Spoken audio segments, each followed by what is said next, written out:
Assalamualaikum, hai semuanya. Perkenalkan, nama saya Iksan Adi Saputra dari kelas 10D. Saya akan membahas sebuah film trailer yang penuh pesan moral dan kritik sosial mendalam, berjudul The Is. Film ini mengangkat isu serius tentang pencemaran lingkungan yang dilakukan oleh perusahaan besar dan bagaimana sekelompok aktivis radikal menanggapinya.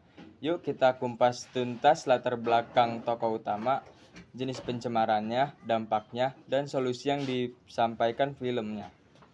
Tokoh utamanya adalah Sarah Moss, seorang mantan agen FBI yang kini bekerja sebagai agen intelijen swasta di sebuah firma elit yang ditugaskan untuk menyusup ke dalam kelompok aktivis bawah tanah yang melakukan aksi balas dendam terhadap perusahaan-perusahaan yang dianggap merusak lingkungan dan membahayakan masyarakat. Dan bagian latar belakang film cuplikan kerusakan lingkungan dan aksi protes, film ini berlatar di Amerika Serikat dengan suasana yang kelam dan penuh ketegangan. The Is beraksi secara diam-diam membalas para korporasi yang mereka anggap tidak bertanggung jawab atas kerusakan yang mereka sebabkan. Film ini menyoroti realitas industri farmasi, energi, dan kimia yang seringkali melakukan pencemaran demi keuntungan.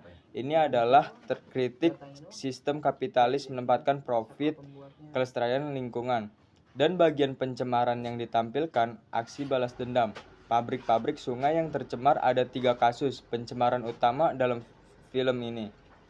Pencemaran limbah kimia, sebuah perusahaan mencemari sungai dengan limbah industri, menyebabkan penyakit kulit dan gangguan syaraf bagi warga setempat. Perusahaan farmasi, mereka memproduksi obat yang berbahaya, menyebabkan efek samping fatal.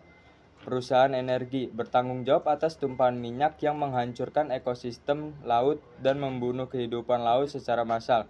Penyebab utama dari pencemaran ini adalah ketamakan dan kurangnya pengawasan terhadap korporasi besar. Dampaknya meliputi kerusaknya ekosistem, meningkatnya penyakit, dan penderitaan sosial. Bagian 4. Solusi dan pesan film. Yang ditayang, Sarah merenung. Aksi damai, solusi yang diangkat dalam film ini bukanlah balas dendam semata, melainkan introspeksi moral. Sarah yang awalnya hanya mata-mata mulai mempertanyakan peran perusahaannya dan akhirnya memilih untuk membuka kedok kejahatan korporasi secara damai dan legal. Film ini menyampaikan bahwa kesadaran individu penting untuk memulai perubahan. Hukum harus ditegakkan tanpa pandang bulu. Transparansi dan kontrol terhadap industri harus diperkuat. Aktivisme yang bijak bisa menjadi cara efektif untuk mengubah sistem. Sekian, terima kasih. Wassalamualaikum warahmatullahi wabarakatuh.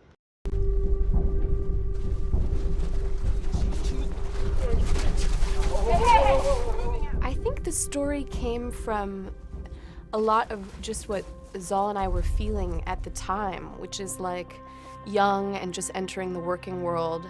You know, you sort of come out of college, you get a job, and you think, is this it? Like, this is modern life, like it all adds up to this. And I think Britt and I were both really fascinated with alternative ways of living. So we started researching different ways of living. And then we started traveling. One summer, summer 2009, Britt and I hit the road. You know, you just travel with backpacks and sleeping bags, and the idea is that you're living off the grid of capitalism.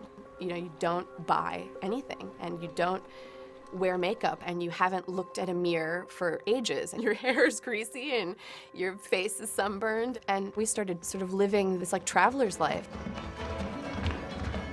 We met up with a lot of anarchist collectives, and we lived with some of them for a while, and we traveled on the road and by train and started train hopping and met all these people who had a lot of really interesting ideas about how you might live an accountable, meaningful life. It felt just the natural thing to do. We were young, and these people were mostly our age, or a little younger, a little bit older, and they were exploring different ways of living, and we just wanted to know about those things.